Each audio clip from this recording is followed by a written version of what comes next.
Have you ever stopped to think about cities? Really think about them. They're more than just concrete and steel. In a way, they're the engines of human history. For thousands of years, they've been these incredible centers of power, wealth, and culture, and they have completely shaped the world we live in today. So, let's get into it. Right now, our world is fundamentally urban. I mean, check this out. A full 55% of the entire global population now lives in a city. That's more than half of all humanity. We are, for sure, a planet of city dwellers. But how did that even happen? How did we make that incredible leap from living in these small, scattered tribes to building the sprawling global megacities that define our modern age? Well, that's the story we're going to unpack right now. To really understand our urban world, we have to go back, way back. We're going to look for that very first spark, that revolutionary moment when civilization itself basically caught fire and the whole idea of a city was born. So, what even is a city? At its core, it's this hub, a center of political, economic, and cultural power that first popped up about 7,000 years ago. And it was way more than just a big collection of people.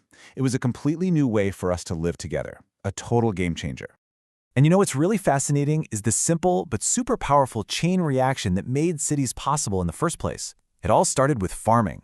Once humans figured out agriculture, they created a food surplus. And with extra food lying around, not everybody had to be a farmer anymore. People could specialize. They could become artisans or priests or rulers. And when all those specialists gathered in one spot, bam! That concentration of skills and power, all fueled by that surplus food, became the very first city.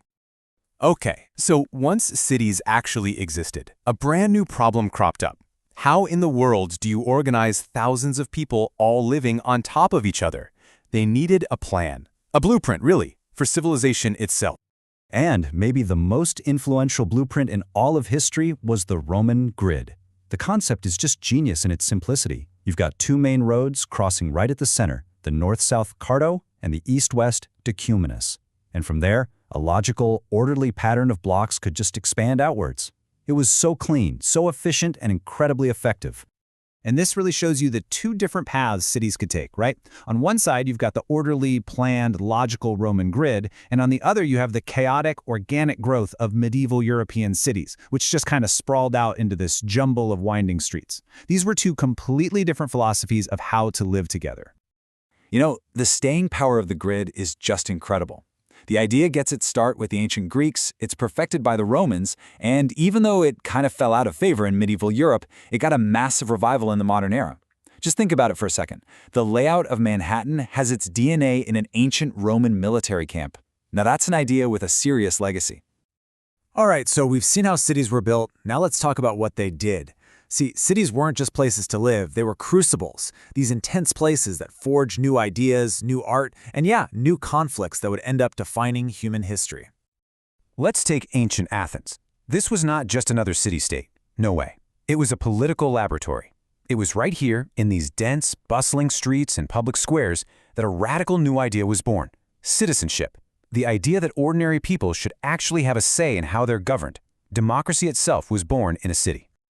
Okay, now let's jump forward in time to Florence. Here, the city became an engine of culture. You had these wealthy patrons supporting artists, thinkers, and architects, and it sparked the Renaissance, this incredible rebirth of art and science that literally spread across the globe. Florence is proof that a single city can change the way the entire world sees beauty. But the history of cities isn't all art and philosophy. It's also about power, and it's about conflict. Jerusalem is such a powerful example of this. It's a city defined by its sacred importance, a holy place for three major religions, which, for centuries, has made it a target for conquest and destruction. And this quote, wow, it is a brutal reminder of the darker side of urban history. When the Crusaders took Jerusalem, a writer from that time described a scene of just unbelievable carnage. It's a really stark illustration that, for all their glory, cities have also been the ultimate prize in some of the most violent struggles for power. So from the ancient world, we're going to leap forward into the modern era. The Industrial Revolution, new technologies, they would reshape the city on a scale that nobody had ever seen before. This kicked off the age of the skyscraper and the modern metropolis.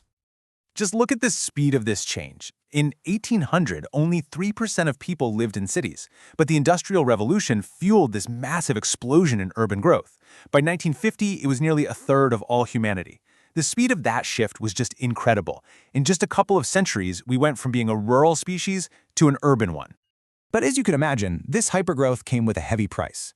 You had massive overcrowding in industrial cities that led to unsanitary slums and pollution like we'd never seen. The infrastructure, built for a fraction of the people, started to crumble under the strain, and all too often, crime rates went up. And this stark divide between the rich and the poor carved deep lines of social inequality right through the city. These are challenges we are still dealing with today.